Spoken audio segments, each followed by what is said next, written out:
Hello, and welcome back to Friendly English Practice, the show dedicated to helping you master real-world English conversation. I'm your host, Lina. And I'm William. It is fantastic to be back in the studio with you, Lina. William, let me ask you something. Have you ever been in a group chat or a meeting and you had a really strong opinion, but you kept it to yourself because you weren't sure how to say it politely in English? Oh, so many times. It's that moment where you think, I want to challenge that idea, but I don't want to sound aggressive or rude. It's a tricky balance, especially when you're still building your English vocabulary. It is a tricky balance, and it's something every English speaker, native or learner, struggles with. That feeling of not knowing how to disagree without being disagreeable can shut down great conversations. Exactly. And that's why today's episode is going to be incredibly valuable for our listeners. Over the next few minutes, we're going to give you the exact language and communication mindset you need to share your perspective, even when it's completely different from the person you're talking to, all while keeping the conversation friendly and constructive. We'll turn those scary debates into productive dialogues.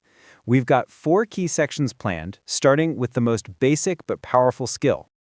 Let's dive right into the foundation of respectful dialogue. This is where true understanding begins. Before we even talk about what to say when you disagree, we need to focus on listening. William, why is active listening so crucial? Most people think it's just about being polite. That's the common mistake, Lina. Active listening is your superpower in a discussion. It's not just politeness, it's about gathering intelligence. If you're busy thinking about your next sentence, you've already missed the core of their argument. That's so true. When you actively listen, really hear the other person, you can respond to their specific point, not just to a general idea. This shows respect, and it instantly makes the other person more open to hearing your opinion. And for our English learners, active listening gives you time to process the language. A good phrase to use here is, that's an interesting perspective. Could you tell me more about X? Or, so if I understand you correctly, you were saying, ... This gives you thinking time and confirms your understanding. Excellent tips. Now, the next foundation point is key. Understanding the difference between an opinion and a fact. William, can you break that down? Absolutely. A fact is something verifiable, something proven. For example, the Earth orbits the Sun. You can't successfully argue against that. An opinion, however, is a belief or a judgment. For example, summer is the best season. And why does this distinction matter in a respectful debate? Because you should never argue someone out of their feelings or personal taste, their opinion. If someone says, I think remote work makes me more productive, that's their opinion based on their experience. You can respectfully share a different experience, but you can't tell them they're wrong about their own feeling. When you argue against a fact, you need evidence. When you argue against an opinion, you need perspective. That's brilliant. Don't fight the opinion. Offer a different perspective.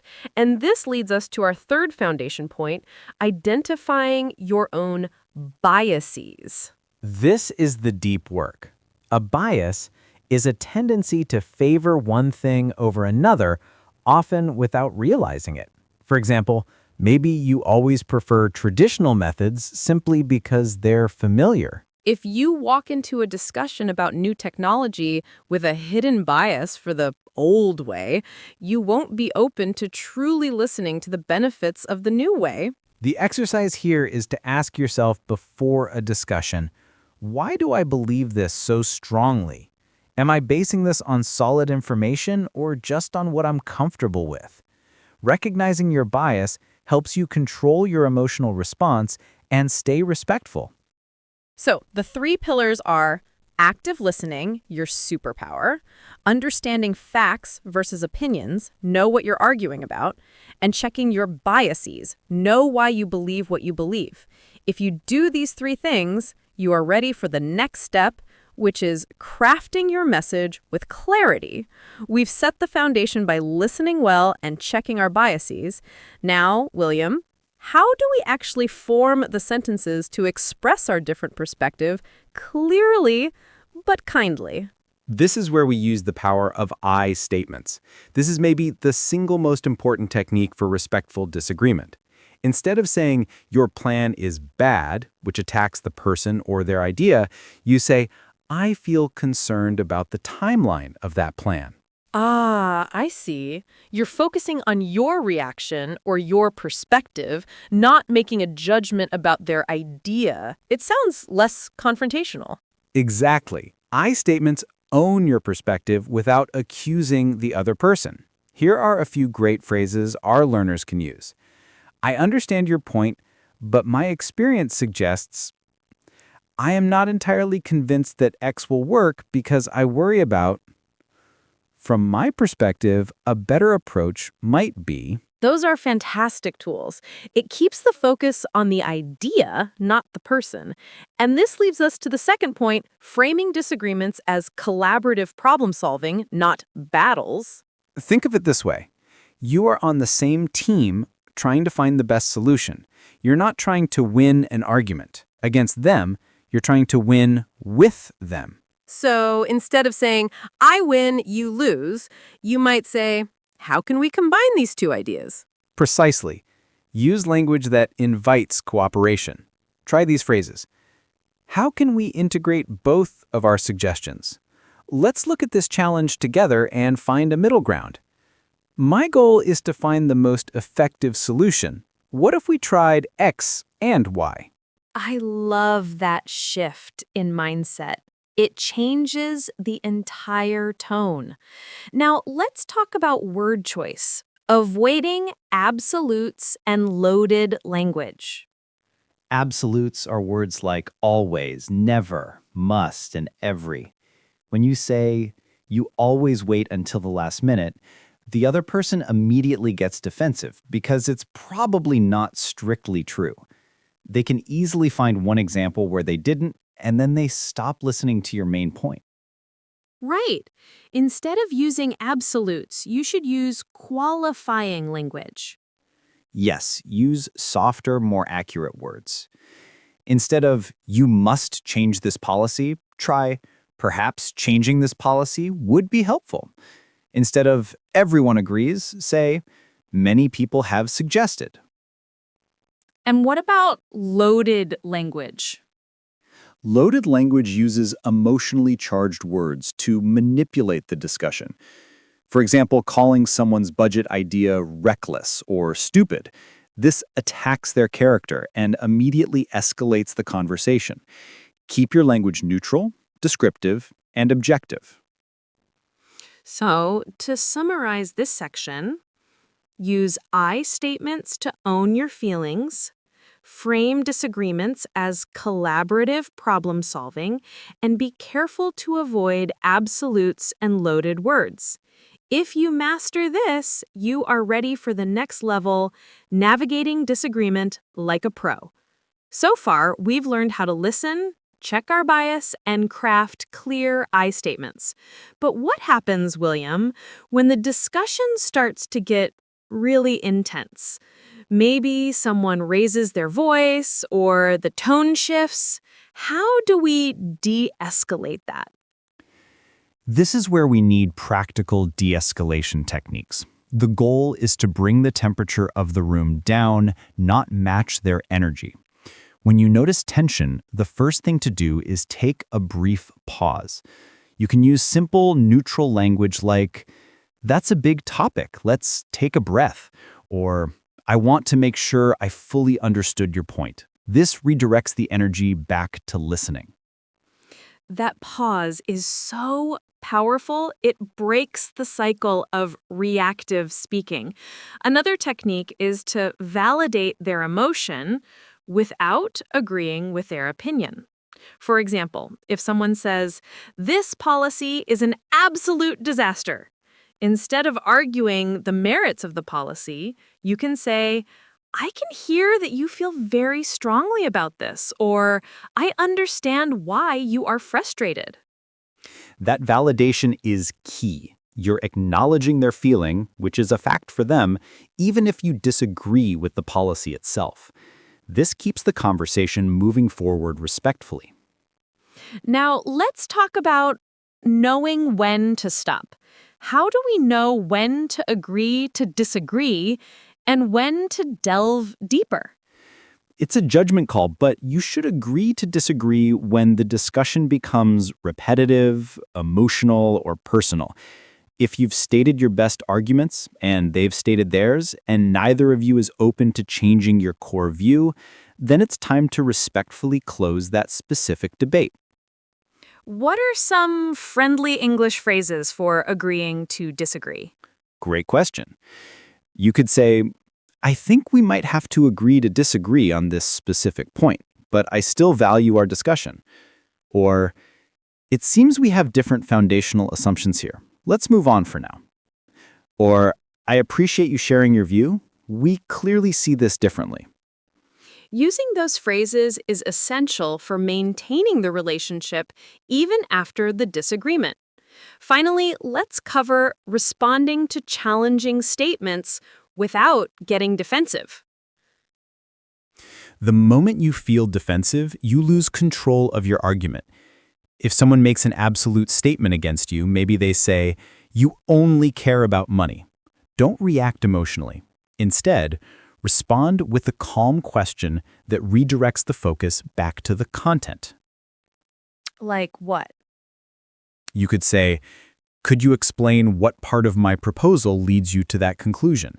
Or, "I hear your strong statement, but can we focus on the data here?" This forces them to justify their loaded language with actual information, which often reveals their actual, much smaller point and prevents you from getting drawn into a personal attack. That is a pro move right there. Don't accept the insult, request evidence. So remember, de-escalate with a pause, know when to agree to disagree, and if challenged, redirect the conversation calmly. This is how you handle tension like a true professional. Next up, we explore the often forgotten secret weapon in debates, the power of empathy. William, we've covered structure and de-escalation, but now we get to the human element, empathy. Why is putting yourself in the other person's shoes so crucial in a debate? Empathy is your secret weapon. When you seek to understand, not just to respond, you fundamentally change the dynamic. A debate without empathy is just two people talking at each other. With empathy, you recognize the reason behind their strong opinion. It means trying to see the world through their eyes, their background, their experiences, their values. For our listeners, this doesn't mean you have to agree with them, right? Exactly. Empathy is about seeing the path that led them to that conclusion. A great way to show this in English is by starting your response with, I can see why you feel that way considering, mention their experience or perspective. Or, that makes sense from your point of view. This is a powerful phrase for showing respect. Let's talk about finding common ground. If two opinions diverge wildly, how do you manage to build a bridge? You have to actively search for the underlying shared goal. You may disagree on how to solve a problem, but you probably agree on what the desired outcome is. Can you give us an example? Sure. Imagine you are debating whether a company should invest in a new, expensive software program. One person says, no, it costs too much money. And the other says, yes, it will save us time. They seem to be completely against each other, but their common ground is we both want the company to be successful and efficient. That's brilliant. So the conversation shifts from my idea is better than yours to how do we achieve efficiency without jeopardizing the budget? It turns into a joint mission. This leads to our final point in this section, recognizing and validating another person's feelings even if you disagree with their opinion. This is the ultimate move in respectful discussion. So if a coworker says, I hate the new office layout, I feel stressed and cramped. Their opinion is that the layout is bad, but their feeling is stress. Correct. You don't have to agree the layout is bad, but you must validate their feeling. You can say, I hear that the new layout is causing you a lot of stress, and that is completely understandable. Let's talk about solutions to reduce that feeling. That simple act of validation is an immediate relationship builder. It shows you care about them as a person, not just about winning the argument. Empathy doesn't mean weakness, it means strength and sophistication in communication. Absolutely. By practicing empathy, you are setting yourself up for our final topic, building bridges, not walls. William, we've covered structure and de-escalation, but now we get to the human element, empathy. Why is putting yourself in the other person's shoes so crucial in a debate? Empathy is your secret weapon. When you seek to understand, not just to respond, you fundamentally change the dynamic. A debate without empathy is just two people talking at each other. With empathy, you recognize the reason behind their strong opinion. It means trying to see the world through their eyes, their background, their experiences, their values. For our listeners, this doesn't mean you have to agree with them, right? Exactly. Empathy is about seeing the path that led them to that conclusion. A great way to show this in English is by starting your response with, I can see why you feel that way, considering, mention their experience or perspective, or that makes sense from your point of view. This is a powerful phrase for showing respect. Let's talk about finding common ground.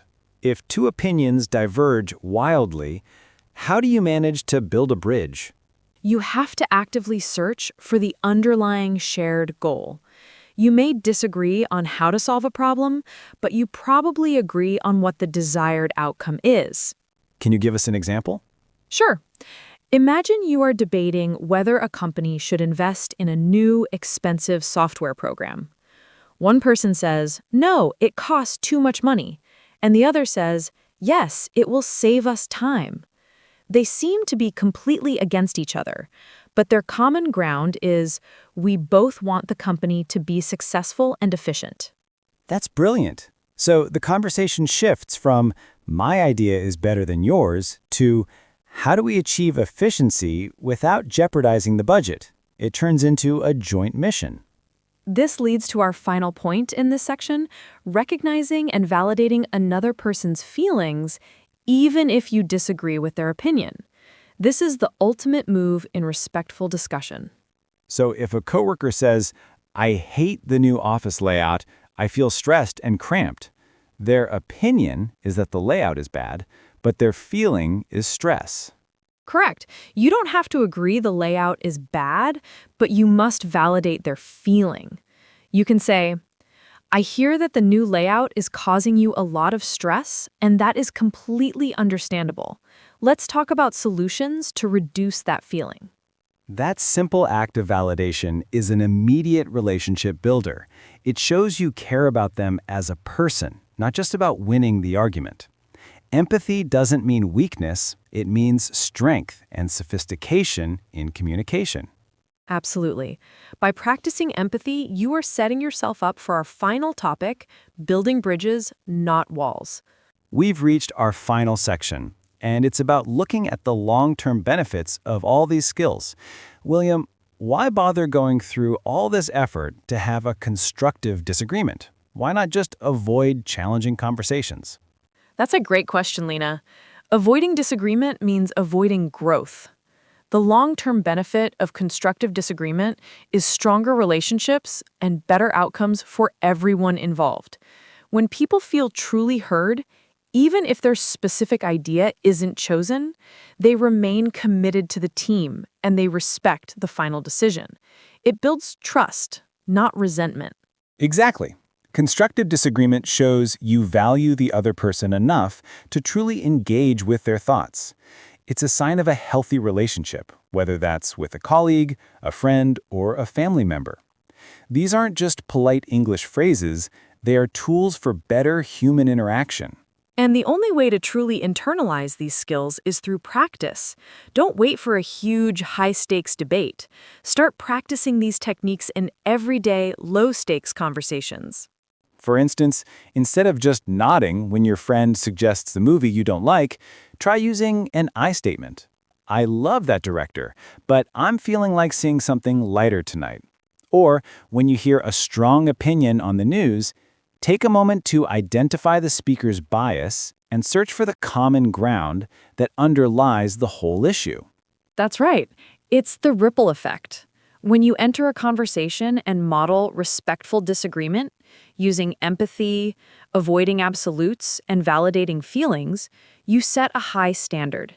You inspire the people around you to communicate better too. You become a leader in conversation. So let's quickly review the key takeaways for our friendly English practice listeners today. Foundation. Be an active listener, your superpower, and check your own biases. Clarity. Use I statements to own your perspective, not attack others. Navigation.